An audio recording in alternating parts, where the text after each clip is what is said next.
Welcome to a special edition of the Darden Admissions podcast. I'm your host, Brett Twitty, and you are listening to a new episode. On this episode of the podcast, I'm excited to share the audio recording from a recent Women at Darden office hours conversation featuring Professor of Practice Carolyn Miles and Senior Assistant Dean of Admissions Donna Clark. Carolyn, as you may be aware, is a Darden alum, and she is also the former Chief Executive Officer of Save the Children, an organization that gives children in the United States and around the world a healthy start, the opportunity to learn, and protection from harm. This conversation covers a lot of ground. As you may be aware, Donna and Carolyn were both instrumental in the recent Women's Summit that took place at Sands Family Grounds, Darden's grounds in the Washington, D.C. metro area. I think you're really going to enjoy this conversation. So without further ado, here's the audio recording from a recent Women at Darden office hours conversation featuring Carolyn Miles and Donna Clark. Carolyn, thank you so much for being here. Thank you, Donna, and great to be with all of you from everywhere, it looks like. Yes, thanks for joining us. And I'm going to jump in with your recent transition back to Darden. You recently did return to Darden as a professor of practice, and as I said a minute ago, senior advisor to the dean, executive fellow, have already led a really successful Women's Summit. Could you tell everybody sort of what prompted you to make the transition back to Darden? Sure. Well, thanks again, Donna, and great to be with you all. You know, Darden was a really important part of my preparation for my work at Save the Children and in many, many other iterations. And when I had the opportunity to come back, I thought a lot about purpose. And for me, purpose has always been really important in the decisions that I've made along the way in terms of my career. And I knew that I could do something and add some value by coming back to Darden. And there were two kind of major things that I wanted to do. One is I wanted to teach, and particularly maybe in courses that wouldn't be maybe the classic MBA course load. So I'm teaching kind of 3 electives for second years. I'm teaching a course called Managing Sustainability from the Inside Out, which is about sustainability, just as it sounds, but also about it from the corporate perspective. And I know we'll talk a little bit later about some of the other things that I'm doing that led me to that. But Managing Sustainability, the second course is about CEO leadership. And so having had the opportunity to be a CEO after leaving Darden, I wanted to help students understand a little bit what that's about. And I teach that with the dean, which is really fun. And then my third course actually that I'm introducing this spring is humanitarianism. And it's about the role of business in humanitarian action. So think about kind of responding to natural disasters or war and crisis. And I've really seen that change over the last 20, 25 years that I've been working in that space. So I wanted to teach a course there as well. And then the other thing I really wanted to do was drive more diversity at Darden. So that's all the work, and we'll talk, I know, about the work with the Women at Darden initiative. Yes. But I think super important to bring diverse people to Darden to experience the unbelievable education that you can get there and then go off and change the world. So, yeah, and we're so grateful for your leadership and passion for that topic, for sure. And I'm going to definitely ask Carolyn about the Women at Darden initiative, but just staying on the theme of wanting a job, a position, a career with purpose. I've heard you tell a really interesting story, and I believe it took place in the Philippines. Yeah. A moment that you experienced that led you to reach out to Save the Children. I was wondering if you could share that story with the participants. Sure. So it was during my time in Asia, and I ended up getting an opportunity through American Express, which was my first job after Darden, to go to Hong Kong and to work there in Hong Kong, which was a fabulous experience. And while I was there, I had 2 of my 3 kids while I was living overseas in Asia. And we were traveling in the Philippines on a vacation, going to a very nice hotel in Manila from the airport. And I know there's somebody from the Philippines on the on the Zoom today, but when you drive from the airport to Manila, there all along the drive are these very poor communities, basically people who are living in shacks along the sides of the highway. And at the stoplights, typically somebody comes up and knocks on the window and asks for money at the stoplights there. And I had the experience that a woman came up to the window. I was holding my son, who was probably my second son, maybe a couple months old. And a woman came up to the window, and she was also holding a baby in her arms. And, we looked at each other through the window, and I have to say, my thought was, I'm sitting here in this air-conditioned car going to this beautiful vacation with my son, and he has every opportunity in the world. And the baby that this woman was holding had virtually no opportunities. I could see where they lived. I could see the conditions in which they lived. And I thought that is a fundamental kind of something that is really just unfair. It's an injustice that really stuck with me. And so I started doing some volunteer work while I was in Hong Kong. And I decided that when we went back to the US, which was probably maybe, 8 or 9 months later, that I really wanted to do something to see if there was a way I could impact that injustice. And I didn't quite know what that was, but it turned out to be going to Save the Children and taking my skills to Save the Children. And I thought I'd do that for a few years. And 22 years later, I retired from Save as the CEO. It's a really powerful story and really speaks to your empathy in that moment and how powerful that moment was for you. Can you tell the audience a little bit about your career at Save the Children? What were the highlights? I know you were there for over 2 decades and served as CEO for a little bit over a decade, if I recall correctly. But can you talk a little bit about your trajectory at and then as CEO at Save the Children? Sure. I think one of the things that gave me the confidence, frankly, to move to move from business where I'd been working for about 10 years into the nonprofit sector, was the sense that there was a lot of value that I could bring. There was a lot of things I knew how to do that I could transfer to Save the Children. And that turned out to be very true. I was initially doing really a marketing job where I was bringing in entry-level supporters to Save the Children. And there was a lot of things I learned at American Express and even at Pacific Coffee Company, which was my kind of second gig in Hong Kong with a Darden classmate, by the way, but very transferable. And so I found that, and it was good that I had transferable skills because the nonprofit world was very different for me, and trying to figure out kind of how it worked took me a little while. But I quickly was able to add value at Save the Children. And the mission, I just fell in love with the mission of the organization. And it's basically to do 3 things. It's to make sure that every child actually survives to the age of 5 and beyond. And unfortunately, there are millions and millions of kids who are dying before the age of 5 around the world. To make sure that every child has a basic primary education and they get a basic education. And thirdly, to be protected from harm, whether that's in war or natural disasters. And so there's a big emergency response piece that Save the Children does too. So I fell in love with the mission. I moved up through the organization, got more and more responsibilities. And then after about 6 years, I became the COO of the organization. And that was great training because I really got to see every part of the organization at that point in time. And I traveled very extensively. I visited between my 2 decades at Save. I traveled to about 92 countries. So wow. I really got to see everything that we did. And after about 6 years as COO, I became CEO. And that's where I, again, got to lead the organization in terms of the mission that I just talked about.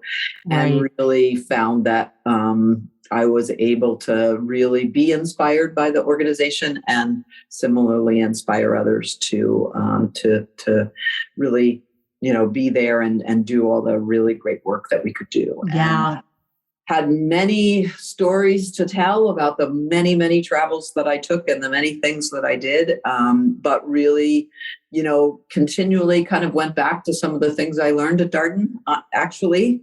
And kind of running a big global nonprofit is very much like running a big global company. So there are a lot of business skills that are super helpful, but also all those, what we used to call organizational behavior, we now call leadership organization and leadership behavior. But that work really came back to me, I think, and was super useful during my many years at SAVE. Yeah, I'm gonna ask you in a moment how Darden prepared you for that position. But before I do, I know you were highly successful in your tenure as CEO of Save the Children. What are some things that you're particularly proud of? If you had to just mention a couple of things, for example, I know you were a highly successful fundraiser, for example. I don't know if that would emerge on your list, but what are some things that you're particularly proud of all the things you did there? Yeah, I think the growth of the organization was really important. And it's important, and I'll tell you some things about how the organization grew, but it's important not for growth's sake or, the money or the revenue or any of those things. It's important because the way that Save the Children made a difference was by impacting children and families. And the bigger the organization was, the more impact they could have. And so by the time I left the organization, we were reaching about 130 million children every year. And so the ability to do that was what was really important. And that did mean two things. It meant really growing the organization in terms of people. So I'm really proud of our ability to attract really unbelievable people. And if you went out to a Save the Children office and you met the people that worked in Nepal, for example, these were people, and most all of the staff were from that country. They weren't like Americans or Brits or some, that we sent out. They were people from that country. Many of them were very accomplished. They were doctors, they were lawyers, they were engineers, they were, PhDs, but they chose to come to work at Save the Children for, frankly, they could have earned a lot more money doing other things. But they came to work at Save the Children because they believed that organization could actually change the trajectory for their country. And so I'm really proud of the ability of the organization to attract these fantastic people, because that's how we made change. We didn't produce, a widget or anything else. We produced change for children. Yeah, and made an impact. The only way we could do it was with great people. So that was one thing. And then we did grow the resources for the organization. When I came, it was about $140 million organization. And when I left, it was almost $900 million organization. It will be $1 billion organization this year. Wow. And again, it's not about the money. It's about what the money can make happen. Sure. And the resources that can be used to really make fantastic change. Yeah, so and obviously I'm very when proud of that growth. Oh, absolutely, as you should be. You mentioned a little earlier how well prepared you felt, or that Darden, you really relied in part on some of the preparation that you had at Darden. Can you talk a little bit more about that, or maybe give a couple of examples of things that you took away from the Darden experience that helped prepare you for that enormous role? Yeah, absolutely. So I was not a business major in college. I was an animal behavior major.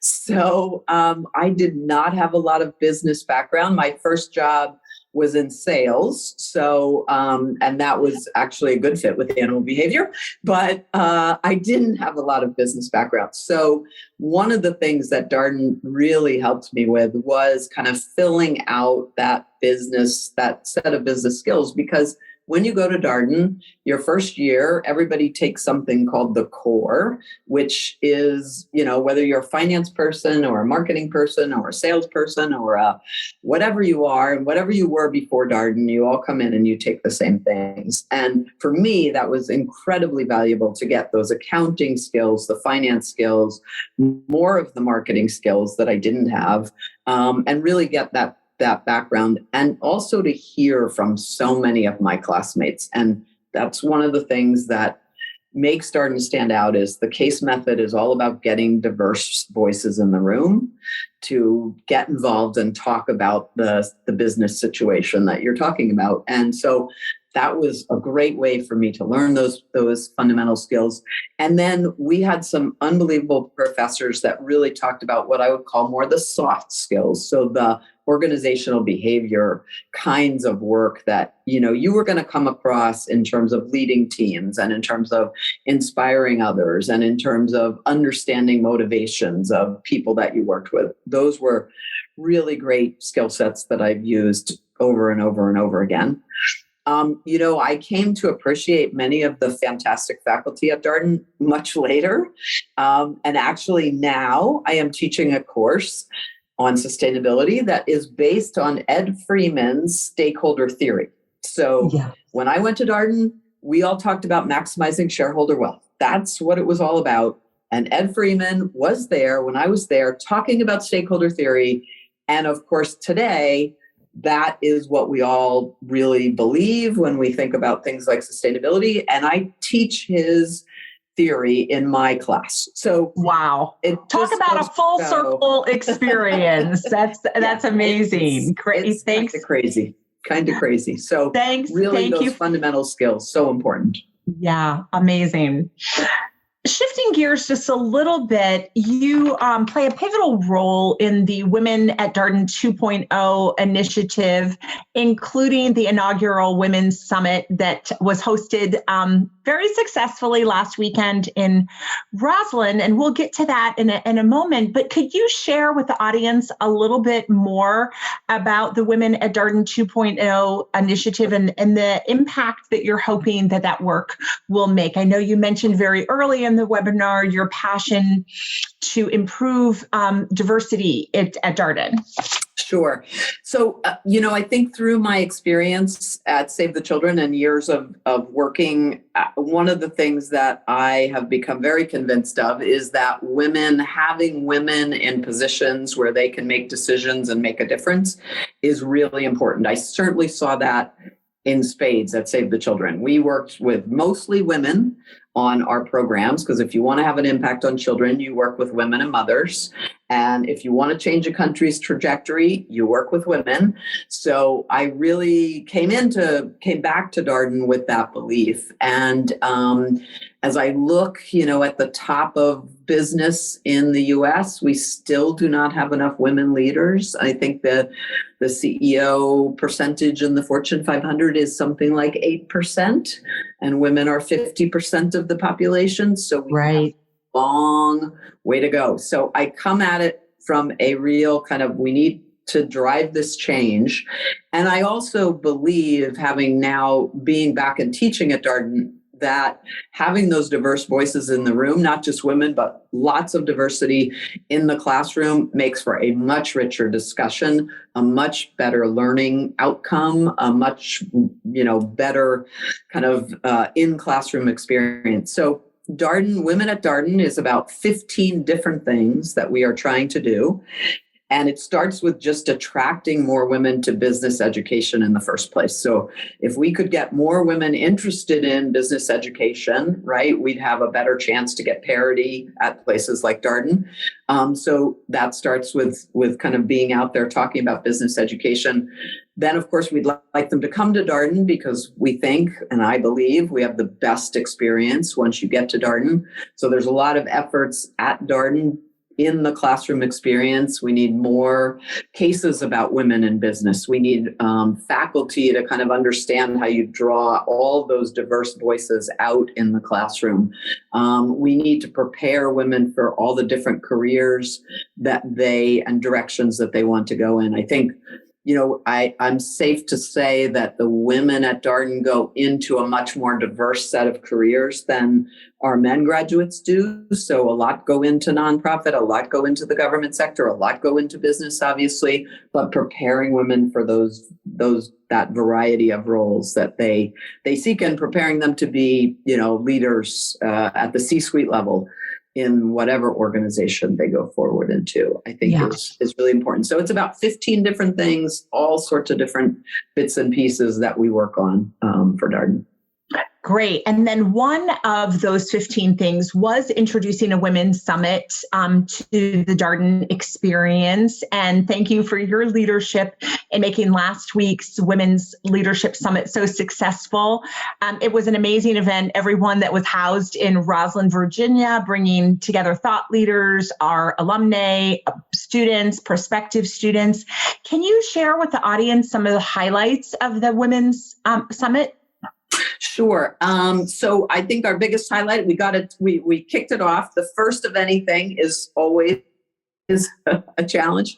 So we were able to have a really fantastic event. And we had, as you said, we had prospective students, current students, alums, and just some women leaders in DC. And so we wanted to, first of all, get the word out about what is Darden for those that didn't know what it was about, and give them a sense of kind of what Darden was all about.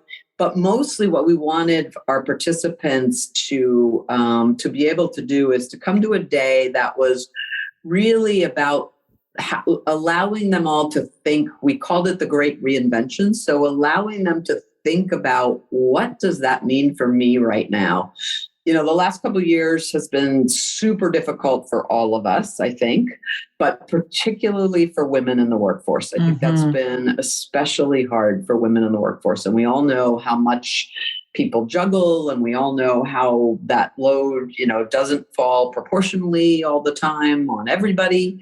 And so it really was a moment to kind of sit back and say, what do I want? And to really learn. So we had skills building sessions on navigating critical conversations, on ethical dilemmas, on creating belonging.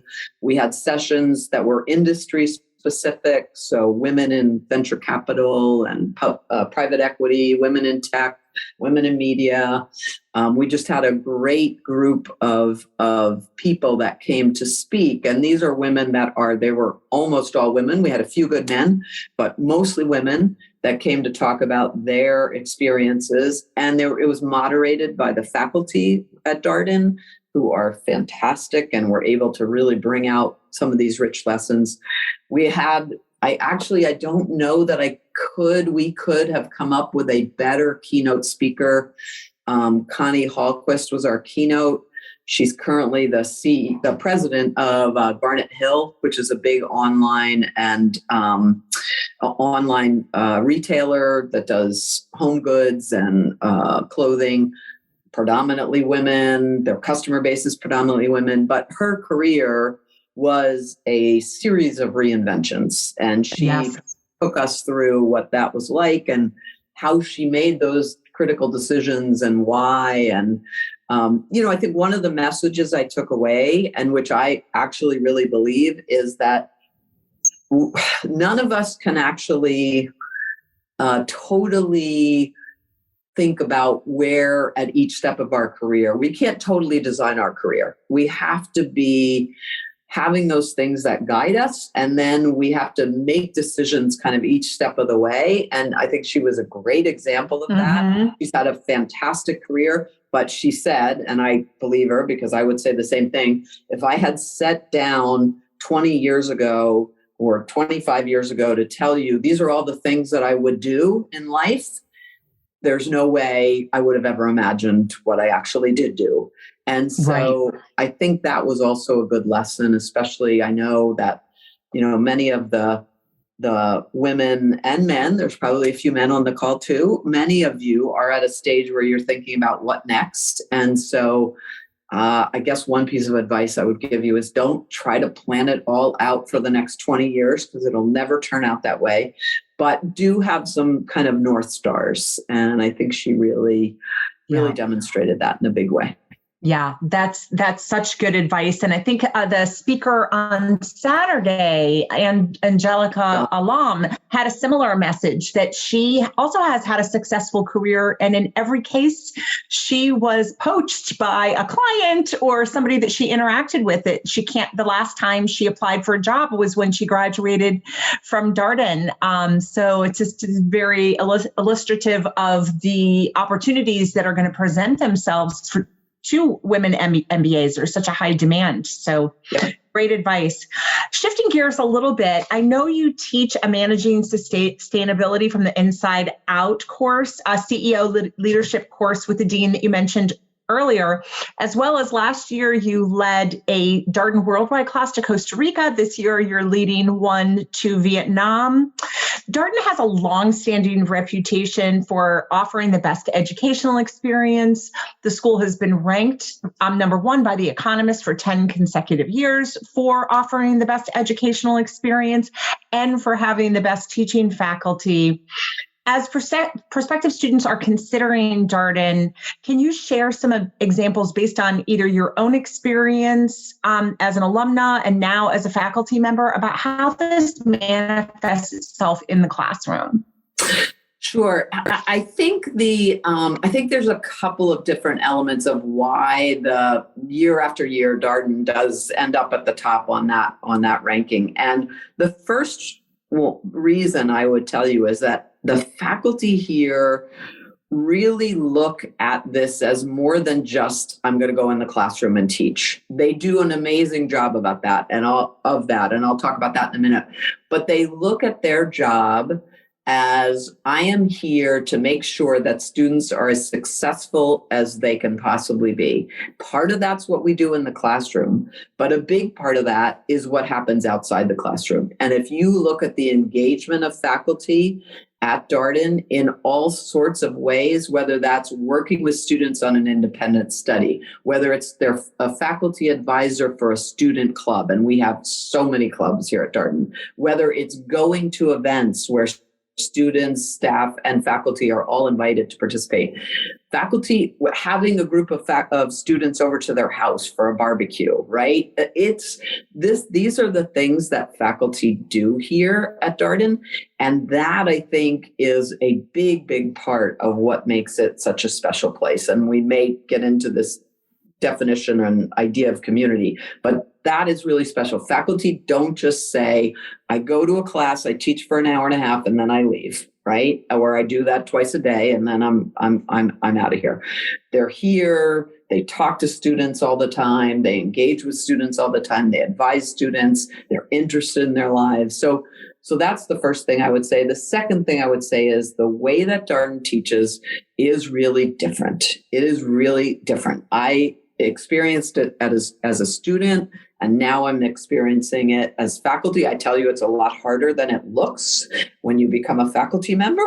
So it looks easy-ish when you're a student, but it is not. It is really this idea of case method, every class at Darden has case method, whether you're talking about accounting or whether you're talking about, leadership challenges and skills. It's all done with cases and most of them are real live cases that are documented, at a business that demonstrates a particular thing.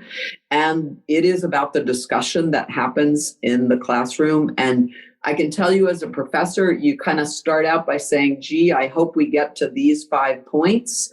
Usually you can kind of guide the discussion to get to some of those at least, but you also end up with a bunch of other points that are really illuminating that you never thought were in this case and that students kind of bring up as you're going through the discussion. And that is a really amazing way to learn. It is a way that I think for many, many people is a much richer way to learn. It does mean you have to put yourself out there. It does mean that you need to be part of the discussion. And if you don't kind of put yourself out there, your peers and the professor will draw you into the conversation. And that's really because you really want to hear all the voices in the room and you really want them all to be having that discussion with you. So those two things it's much more than a job for faculty, and the faculty are so good at this case method. I think those are the things that make it just an amazing experience. Yeah. Great. And I see so many good questions coming in from the audience. I'm going to ask Carolyn one more, and then and I'm going to transition to all the great questions that are coming in. Darden, you mentioned, is so well known for having such a strong community. Can you tell the audience maybe one or two of your favorite elements of the Darden community? Sure. Oh, there's so many. And I think that's something that's really grown since I was here at Darden a long time ago to now. I mentioned the student clubs. There is a club for everything. Honestly, there's, the beer making club, the net impact club, the venture capital club.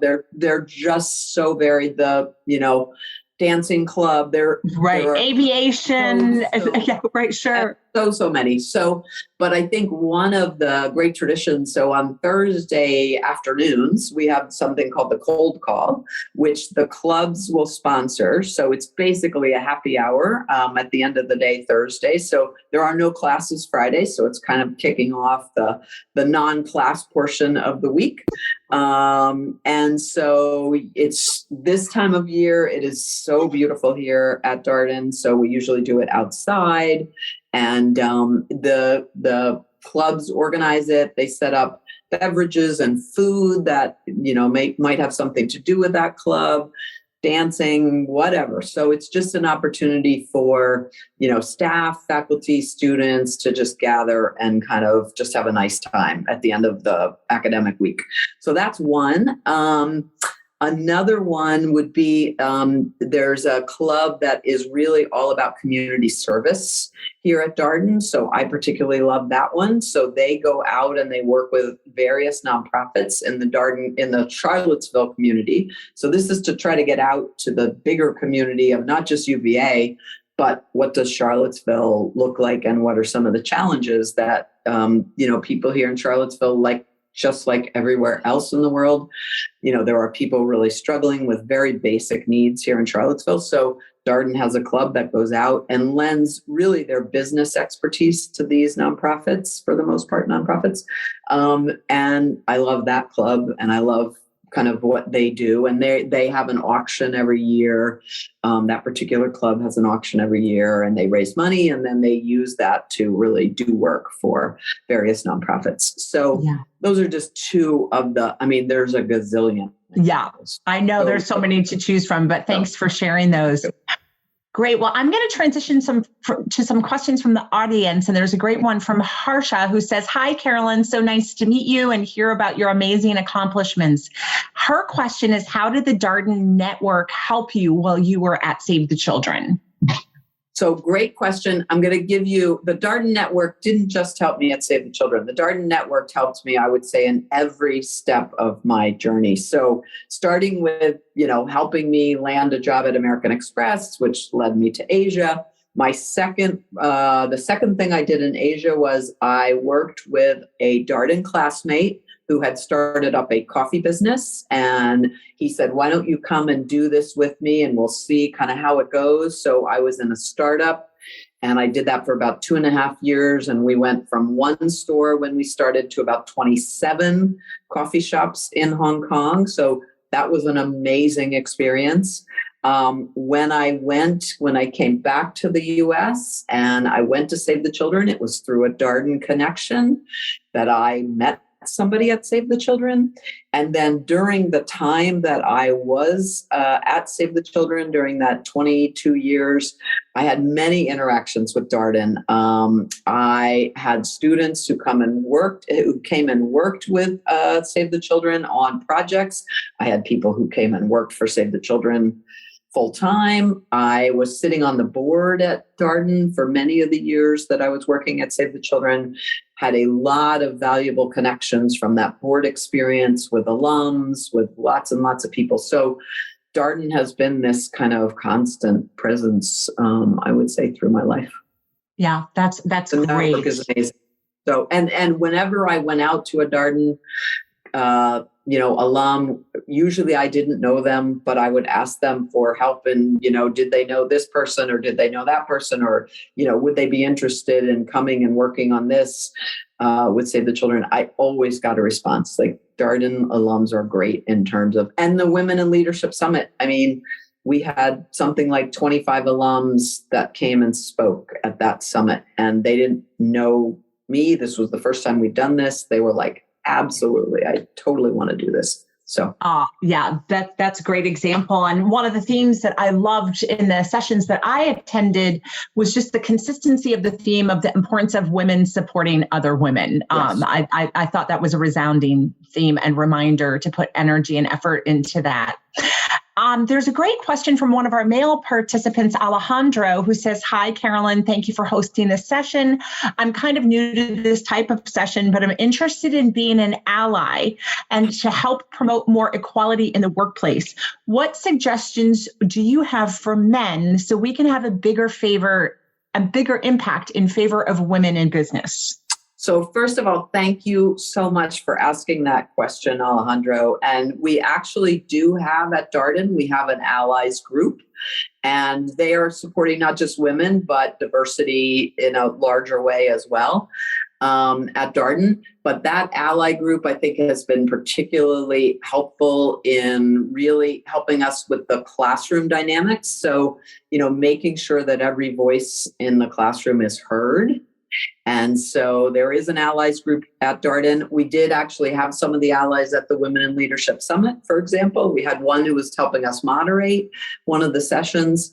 But I think in order to change that number that I talked about at the beginning, that 8.4% of women CEOs, we absolutely do need men. And I also would say to you that this is not just about doing the right thing. It is the right thing, but it's also about doing the smart thing. Having worked in lots of different organizations, I can tell you that the decisions that come out of a room that is diverse in terms of the people around the table who are making that decision, those are better decisions. Those are going to be more successful for your business or your organization. So there is a lot in this for men. And so I would just say thank you to those that are interested in doing that. And there are absolutely spaces for you to participate in an allies group at Darden. Yes. And double thanks, Alejandro, for the question. Shifting gears a little bit, there's a question about what specifically led you to select Darden as your school of choice. Yes. So I think for me, and it was a while ago, but there were a couple of things that really were important as I made that decision. And I did apply to a bunch of places and got into a bunch. But I chose Darden because of two things. One is I spoke about three things, I would say. I knew I needed more of those business fundamentals. So that was important for me. That was an important part of the choice. Secondly, I wanted case method because that was a way in which I thought I would really, really learn really well, and that I was interested in going that direction. And third, I, like many of you, you're probably thinking about, I know I kind of want to make a pivot. I want to make a pivot to something that's maybe somewhat like what I'm doing, but different or completely different. And I do think Darden is a great place to do that because you really get exposed to an awful lot of different things. And I have talked to so many students who come in at the beginning of the first year. They say, I really wanted to go to Darden because I wanted to, pivot from finance to venture capital, right? And then you talk to them at the end of the first year and they're like, oh my gosh, I don't want to do that anymore. Now I know what I really think I want to do. And they're going to test it out that summer is I want to go into marketing. Like that's what I have decided I really want to do. So I think one of the great things about Darden is it does give you the opportunity to look at a lot of different things. It gives you a summer to do something maybe different from what you've done, and you can make those pivots. Not everybody wants to make a pivot, but there are a lot of people that come to Darden and to business school that want to do that. Great. Thank you so much. I have a question from Cabell, and this is a big question. So Carolyn, if you need to take a drink of water or something, feel free to do so. Okay, great. We've been firing away so many questions, and there's more in the chat to come. What is the best advice that you have for women? Advice or pearls of women, but pearls of wisdom for women specifically as they navigate the business world? Yeah. So I think this is, and I think our keynote said this too. I am a believer, having a family and, children and a career and all those things. I am a believer that you can do all of those things, but I think you do have to think about kind of what's most important to me in this next step. So I talked about kind of navigating those next steps, and I think it's important to take into consideration everything in your life as you navigate those next steps and really think about, is now a time that I want to prioritize, my career over my personal life, over my family. And it's okay. I think it's really important for women to hear this message. It is okay at times in your career to do that. And it is okay to say, now I'm not going to do that, right? I'm not going to prioritize my career right now, or I am going to prioritize my career right now. One thing that I think is super important is choose the right spouse. I would tell you, and the right partner, right? Choose the right partner in life. And I was very lucky. I was married to a Darden alum. I did choose the right person. He was super supportive of me all along the way. And we kind of took turns at different stages of our career. And I think having somebody that you can do that with is very important. That's good advice. It's super, super important. And, this is good advice for men too, by the way. Also really important to choose the right partner. But I think for women who want to have a career, that is especially important. I totally agree with that. Looks like you have a former colleague from Save the Children online who says, "Hi, Carolyn, it's Nora O'Connell, formerly of Save the Children. It's so great to see you." She's interested in hearing about the value of an MBA specifically for the nonprofit profit sector, and if the Darden program is more uniquely situated to provide that. Well, hi, Nora, and you and I could talk more about Darden offline too. I think one of the great things, and Nora's question is reminding me of this, one of the great things about Darden is that there are different ways to get your MBA. So this is not just about give up 2 years, give up 2 years of your career, go do the residential experience in Charlottesville and do it that way. There are now, and Roslyn is the place where we do these other formats. There is an executive MBA. Those are typically folks that have been out and working for a longer period of time. There's a part-time MBA program in Roslyn as well. And there's the full-time residential piece. So the good news is there are different ways to get your MBA at Darden. There's not just one. And I think for the nonprofit sector, there is a lot of very applicable skills that you're going to use. And so we have more and more people at Darden, I would say, going into many more than when I was at Darden, going now into the nonprofit sector. And I think that skill base is really, really useful for nonprofit executives as well as the for-profit world. I just think there's a lot of, and certainly my experience at Darden or at Save the Children taught me that there's a lot of things that were very applicable. So I would definitely urge you not only to look at kind of what all of those different versions of the Darden MBA offer, but really thinking about where do you want to go next in terms of whether it's nonprofit or for-profit, and how can getting an MBA really help me do that. Yeah, great. Nora, and I'm going to Nora, Yeah, that's a nice connection there. I'm going to toggle back to one of my questions since it's related to the topic that Nora brought up.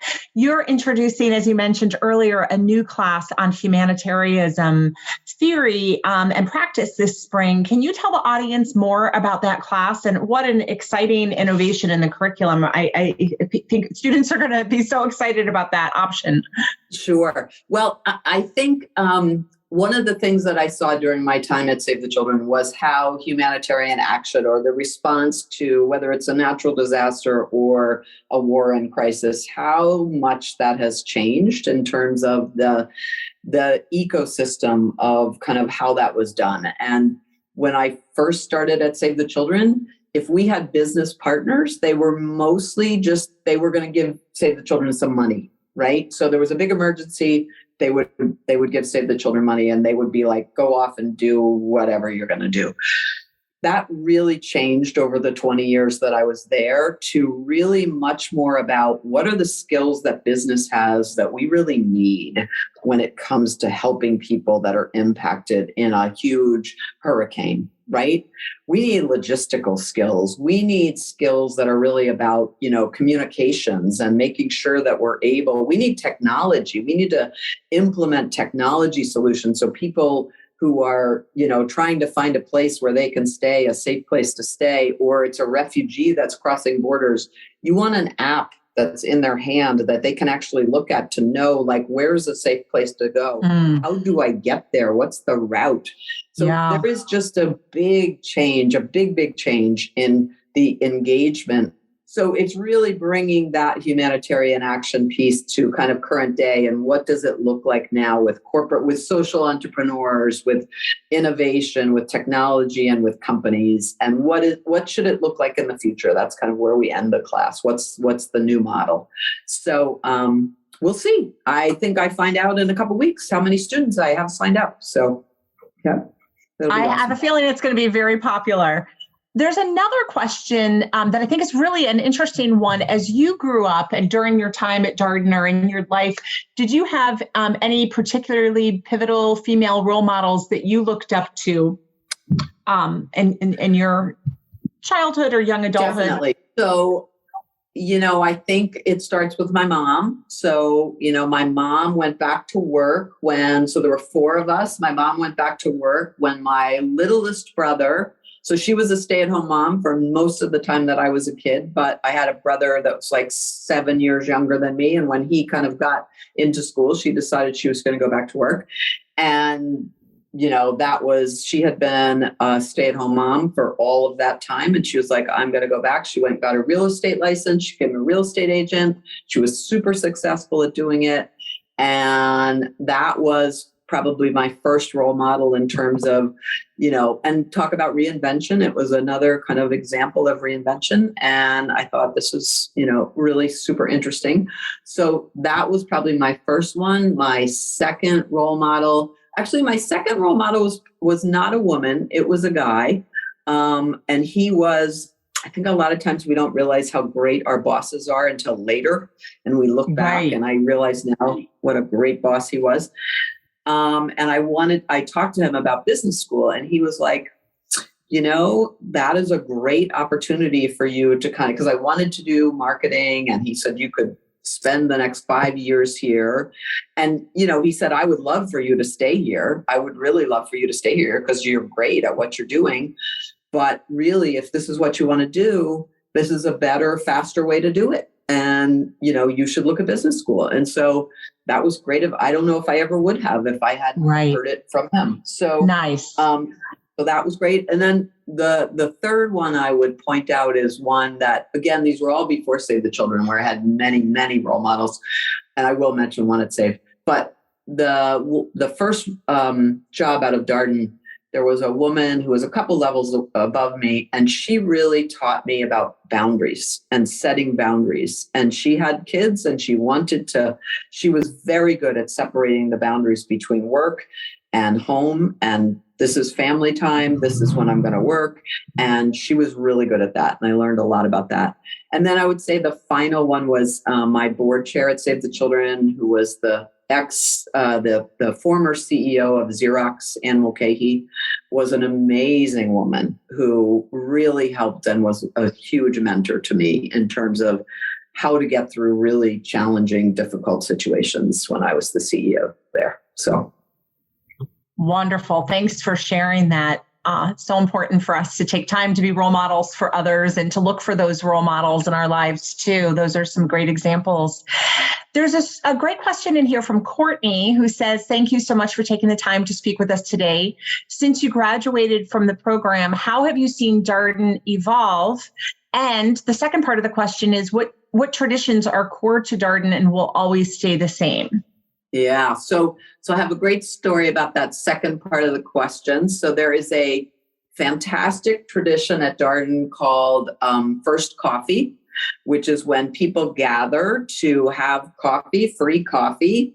Faculty come, staff come, students come, and it's just a time to gather for 10 or 15 minutes between classes, and particularly great for first years because they really get to see other people that are not in their section and they get to have free coffee.